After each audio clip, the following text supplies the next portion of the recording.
Well, DNC Vice Chair David Hogg has sparked quite a bit of infighting within the party he's supposed to be leading. And now he may even lose his job. The DNC just voted to nullify his election to vice chair because it violated gender diversity rules. Now, that has to go to the broader DNC, but the smaller committee indeed voted that way.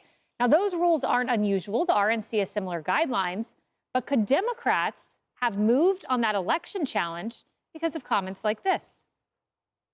While there are some effective people in our party, there certainly are some who are failing to meet the moment. And no, it's time for them not to seek re-election, whether that's because they're, too old, for example, or if that's because they just aren't able to meet it. We can't simply just hide, as Carville repeatedly promotes, not to mention the fact that, frankly, he has not won an election since before I was born.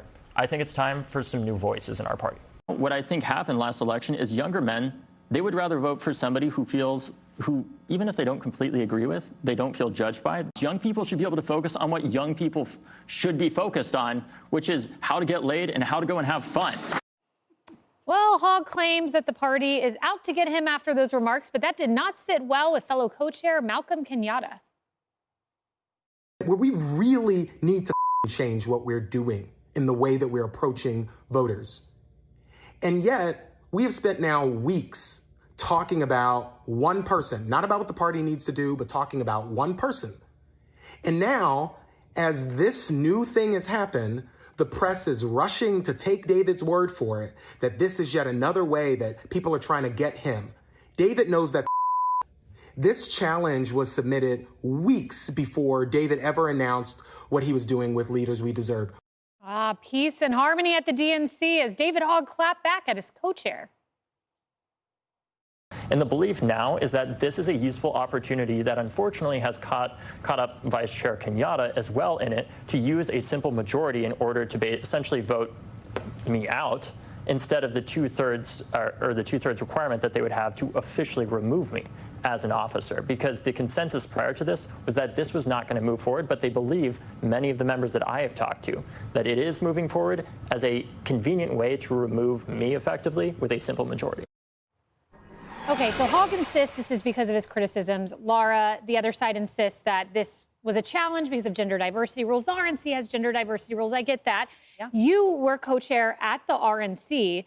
And, as I look at this, I think there's something different at play here, though. This isn't just gender diversity rules. This is up against a party that lost males. And now you have this woman coming in going, let's oust the young male who's giving us good advice. Yeah, exactly. Well, and it's interesting to me because as co-chair of the RNC, you didn't see a bunch of infighting within our party. You didn't see me going out and criticizing, Michael Whatley, the chairman, or doing any sort of things like, David Hogg has done. I don't think that's very constructive for their party. I happen to agree with him on some of the things he said. But I think this is very typical of the Democrats by and large. Just ask Bernie Sanders. When they are done with you and they want you out, they really don't care what the voters said. The people voted for him to be vice chair of the DNC, right? These people with the committee members.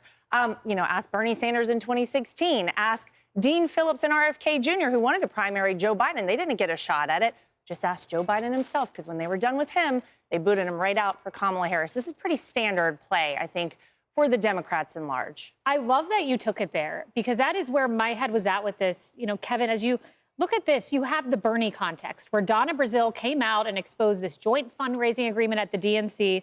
In her words, she said Hillary had control of the party's finances, all the money raised. It looked unethical. Then you get to Kamala, not a single vote cast for her in the primary. Yes, it was an aberrational situation. But free and fair primaries, David was voted this in, and now they're ousting him. Before I answer, great job at the RNC. Thank you. Thank you for the job you did. And great on your show. Thanks. But this is exactly what the Democrats do and why they continue to lose. They don't believe in allowing Democrats pick who should lead them. Yes. He's right. And he's young, he's smart, and he's going to be around. And this is only going to elevate him. And the whole thing he's saying is, if you're old and not working to win a majority, you ought to leave. There's no reason Nancy Pelosi is still around. She's taking a place. She's not helping him win. They have two leaders that aren't going to get him in the majority. Schumer can't even go on a book tour. Hakeem can't make a decision. AOC is the leader.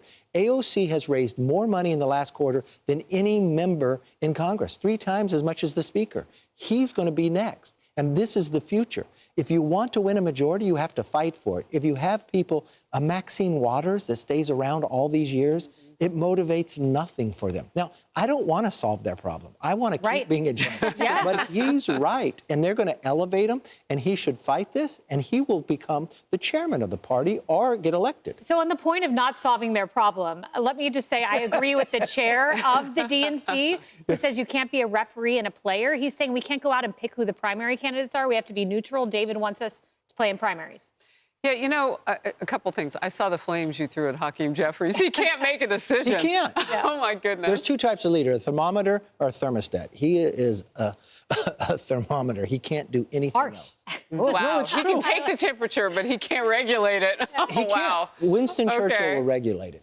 There you President go. Trump will regulate it and change it. Look, right after the Marjorie Stoneman Douglas High School massacre, and we know that David Hogg was a survivor of that. He was a young kid. He just turned 18, I think, at that point. Last month, he turned 25. I interviewed him at that point as a survivor, and I could see the fight in him. He was talking gun control already. He was hurting, obviously, as many of the young people were who were part of the survivorship, if they could, in that scene. But there was a thirst in him to change things going forward. I'm not surprised that we see the young man that we see today. I'm surprised that the party didn't see it and that the party refuses to see not only him, but others who want to make a change. Look, I hear you guys saying you don't want to help them. I don't think that you can at this point because they don't know how to help themselves. I remember a young guy like this that people weren't helping, a guy named Charlie Kirk. And he would, Right? he was electing people in college campuses. And right. I'd have him bring them to the Capitol, and I'd do meetings with them. And look what he has become. Exactly. Same type of thing could happen. He's a great Huge player. Laura had a voice. great interview with him. Emily. Yeah, look, there's never self-reflection in the Democrat Party. We know this. This is why they're still daring to find out what happened in the election. At the end of the day, you're right. They absolutely cannibalize themselves, and they excommunicate anyone who dares to not only just think for themselves, as we saw with Tulsi Gabbard and so many other figures that you named, but who dares to challenge the status quo, who dares to actually have an independent thought. You're right about David Hogg's concepts, which is why aren't they meeting the moment? And why is it so bad for him to say, why are we not challenging these fossilized leaders of the Democrat Party that have done nothing for us? And clearly, as he points out, haven't even won elections for us. And for them to now come in and cite this diversity, I guess apparently salty language is the better play. I mean, although I guess all he has to do is identify as a woman and then he can stay. I wish them nothing but the best, but I think if they keep this up, we will know exactly how it ends up. Yes, my favorite line, though, is Hakeem Jeffries is a thermometer, and he's no Winston Churchill. So thank you for that, Kevin McCullough. Or President Trump. Or President Trump. Hey, everyone, I'm Emily Campagno. Catch me and my co-hosts Harris Faulkner and Kaylee McEnany on Outnumbered every weekday at 12 p.m. Eastern, or set your DVR. Also, don't forget to subscribe to the Fox News YouTube page for daily highlights.